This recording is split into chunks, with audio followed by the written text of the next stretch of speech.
आज Doubtnut app download करें। Doubtnut पर अपने सभी गणित, रसायन विज्ञान, भौतिक विज्ञान और जीव विज्ञान के डाउट्स का करो सफाया। बस प्रश्न की फोटो खींचो, एक ही प्रश्न को क्रॉप करो और तुरंत वीडियो सोल्यूशन पाओ। अभी डाउनलोड करें। 3 संगामी समतली बल 1 न्यूटन, 2 न्यूटन और 3 न्यूटन एक पिंड पर विभिन्न दिशाओं में क्रियाशील होते हैं जब ए ऑप्शन संतुलन में रखा जा सकता है यदि 2 न्यूटन और 3 न्यूटन समकोण पर क्रियाशील हो। सी पिंड को संतुलन में रखा जा सकता है यदि 2 न्यूटन और 3 न्यूटन समकोण पर क्रियाशील हो। सी ऑप्शन पिंड को संतुलन में नहीं रखा जा सकता है। डी पिंड को संतुलन में रखा जा सकता है यदि 1 न्यूटन और 3 न्यूटन न्यून कोण पर क्रियाशील हो। तो देखिए दोस्तों, यहाँ पर प्रश्न में क्या बोल रहा है कि 3 संगामी बल। संगामी हम लोग किसको बोलते हैं दोस्तों? अगर 3 बल की जो क्रिया रेखा है दोस्तों एक ही बिंदु से होके जा रही है, ठीक है, तो उसको हम संगामी बोलेंगे। समतली मतलब एक ही समतल में स्थित है। तीनों बल जो दिया है ना, एक ही समतल में स्थित होंगे दोस्तों, और तीनों बलों की जो क्रिया रेखा एक ही बिंदु से होके जाएगी, तो इसको बोलेंगे संगामी समतलीय बल। ठीक है। अब बोल रहा है कि एक पिंड पर ये लग रहा है विभिन्न दिशाओं में क्रियाशील होते हैं, ठीक है। तो यहाँ पर जो ऑप्शन में हमको पूछा गया दोस्तों, संतुलन के बारे में पूछा जा रहा है कि तीनों बल संतुलन में होंगे कि नहीं, ठीक है। तो देखिए दोस्तों, यहाँ पर 3 बल दिया है, तो हम जानते हैं दोस्तों सदिशों का जो नियम होता है, त्रिभुज नियम है, यहाँ पर होना चाहिए दोस्तों, ठीक है। कोई भी 3 बल अगर संतुलन में है तो उसको त्रिभुज नियम जो है, बलों का त्रिभुज नियम, उसका पालन करना चाहिए, ठीक है। बलों का त्रिभुज नियम क्या है दोस्तों? बलों का त्रिभुज नियम ये बोलता है दोस्तों कि अगर कोई भी दो बल है, अगर उसको त्रिभुज की दो क्रमगत भुजाओं के अनुसार अगर दर्शाते हैं तो तीसरी भुजा उसकी परिणामी को बताएगी, ठीक है। अब देखिए, इसी को दूसरे शब्द में कैसे लिख सकते हैं दोस्तों? यहाँ पर मैं लिख देता हूँ उसको। यहाँ पर मैंने लिखा है दोस्तों, देखिए दूसरे शब्दों में हम क्या बोल सकते हैं, यदि 3 बल संतुलन की अवस्था में है दोस्तों तो वो एक त्रिभुज बनाएगा दोस्तों, ठीक है। अगर कोई भी 3 बल अगर संतुलन में है दोस्तों, ठीक है, 3 बल, यहाँ पर कोई भी 3 बल मतलब संगामी समतली होनी चाहिए ना दोस्तों, ये कंडीशन यहाँ पर, ठीक है। यहाँ पर मैं इसको ऐड कर देता हूँ दोस्तों। यहाँ पर मैंने लिख दिया दोस्तों, यदि कोई 3 संगामी समतली बल संतुलन की अवस्था में है दोस्तों तो एक त्रिभुज का निर्माण करना चाहिए दोस्तों उसको, ठीक है। अगर वो त्रिभुज का निर्माण करता है तो वो संतुलन की अवस्था में है। तो ये देखिए, इसको मैंने दूसरे शब्द में बोला, उसका मतलब वही है दोस्तों, बलों का जो त्रिभुज नियम है। अब यहाँ पर देखिए, हम समझते हैं एक एक ऑप्शन को। यहाँ पर दिया है संतुलन में रखा जा सकता है यदि 2 न्यूटन और 3 न्यूटन समकोण पर क्रियाशील हो। अब देखिए, पहला ऑप्शन का हम लोग विश्लेषण करते हैं दोस्तों। बोल रहा है दोस्तों, दो बल को अगर समकोण में हम लोग रखते हैं, ठीक है, मान लो एक बल ऐसा है और एक बल ऐसा है, ये देखिए दो बल ऐसा है बोल रहा है दोस्तों, ठीक है। तो देखिए, ये दो बल ऐसा है मान लो दोस्तों, ठीक है, मान लो ये ओ से स्टार्ट हो रहा है, ठीक है, ये मान लो ए है, ये बी है, ठीक है। तो इसका जो परिणामी है दोस्तों, ठीक है, परिणामी हमको ऐसे मिलेगा दोस्तों, ठीक है, ये हमारा परिणामी हो गया। अब देखिए दोस्तों, अब ये कैसे पता लगाया दोस्तों कि ये r जो है a प्लस बी के बराबर है, ठीक है। तो देखिए, ये एक समकोण त्रिभुज बना रहा है ना दोस्तों, तो समकोण त्रिभुज में पाइथागोरस प्रमेय लगाएंगे दोस्तों।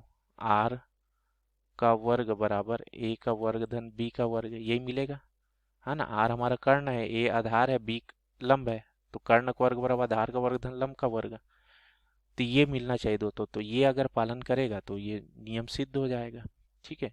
इसको और ऐसे लिख सकते हैं इस तरीके से, ठीक है। तो यहाँ पर क्या बोल रहा है, 2 न्यूटन और 3 न्यूटन का बल समकोण पर है।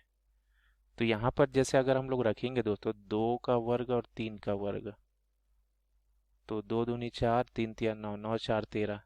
तो ये देखिए, आर हमको √13 मिल रहा है, और यहाँ पर ये पहला बल हमारा 1 न्यूटन है, तो ये कहाँ आ रहा है दोस्तों? संतुलन में होगा क्या? ये त्रिभुज का निर्माण नहीं करेगा, इसके बराबर भी नहीं आ रहा है ये। तो पहला ऑप्शन हमारा गलत हो गया दोस्तों, ठीक है। दूसरा वाला, पिंड को संतुलन रखा जा सकता है यदि 2 न्यूटन 3 न्यूटन समकोण पर क्रियाशील हो। तो यहाँ पर देखिए दोस्तों, ये भी वही ऑप्शन है दोस्तों, रिपीटेड ऑप्शन है ना। पिंड को संतुलन रखा जा सकता है यदि 2 न्यूटन 3 न्यूटन, ये रिपीटेड ऑप्शन वही है, तो ये भी नहीं आएगा, ठीक है। सी बोला है पिंड को संतुलन में नहीं रखा जा सकता, तो इसको अभी देखते हैं दोस्तों, डी को पहले देख लेते हैं। पिंड को संतुलन में रखा जा सकता है यदि 1 न्यूटन 3 न्यूटन न्यून कोण पर क्रियाशील हो। अब बोल रहा है 1 न्यूटन और 3 न्यूटन न्यून कोण पर क्रियाशील हो। देखिए दोस्तों, क्या बोल रहा है, 1 न्यूटन और ये 3 न्यूटन, ठीक है, न्यून कोण पर क्रियाशील हो। तो देखिए दोस्तों, यहाँ पर अगर हम लोग समांतर चतुर्भुज नियम लगाते हैं दोस्तों, ठीक है, ये समांतर चतुर्भुज नियम लगा सकते हैं ना यहाँ पर। तो न्यून कोण है मतलब ये जो है दोस्तों, ठीक है, 90 से छोटा होगा। यहाँ पर थीटा जो होगा ना 90 से छोटा होगा। तो ये मान लो थीटा है, थीटा यहाँ पर 90 से छोटा है दोस्तों, ठीक है। अब देखिए ये इसका परिणामी जो है दोस्तों इसी के बीच में मिलेगा कहीं पर, ठीक है। ये परिणामी हो गया, हमको बोला क्या है इसमें 1 न्यूटन और 3 न्यूटन, ठीक है। 1 न्यूटन इसको मान लेते हैं, ये 3 न्यूटन है। तो जैसे अगर इसमें समांतर चतुर्भुज के नियम से अगर देखते हैं, ठीक है, यहाँ पर समांतर चतुर्भुज लगा रहा हूँ दोस्तों, ठीक है, समांतर चतुर्भुज नियम से क्या हो जाएगा दोस्तों, देखिए r बराबर हमको क्या मिलता है, a का वर्ग धन b का वर्ग, है ना। पहले बल का वर्ग 1 का वर्ग, दूसरा हमारा बल क्या है 3 का वर्ग, और 2ab होता है तो 1 गुणित 3, और यहाँ पर cos थीटा। तो ये कितना मिल जाएगा दोस्तों, 1 धन 3 का वर्ग 9, 3 दूनी 6, और ये cos थीटा। तो ये कितना हो गया, 9 1 10 और 6 cos थीटा। अब देखिए cos थीटा न्यून कोण बोला है दोस्तों, ठीक है। तो cos 0 का मान तो 1 होता है, cos 30 का अगर लेते हैं तो कितना है √3/2, cos 45 हमारा 1 होता है, ठीक है, और cos 60 हमारा 1/2 होता है ना दोस्तों। माफ कीजिए, cos 45 1/√2 होता है।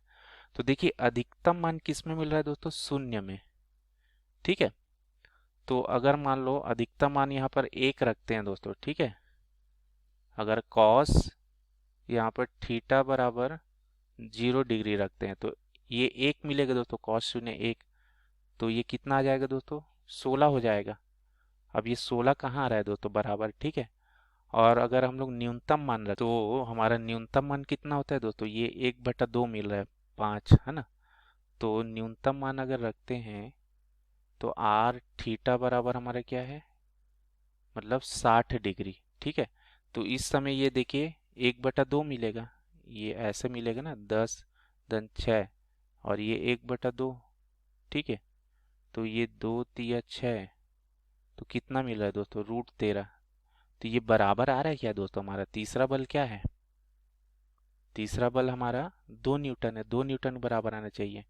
तो नहीं आ रहा है दोस्तों, किसी भी केस में ये नहीं आ रहा है, ठीक है, उसका मैग्नीट्यूड। तो इसका मतलब क्या है दोस्तों, हमारा ये संतुलन में हम नहीं रख सकते इस बल को, ठीक है।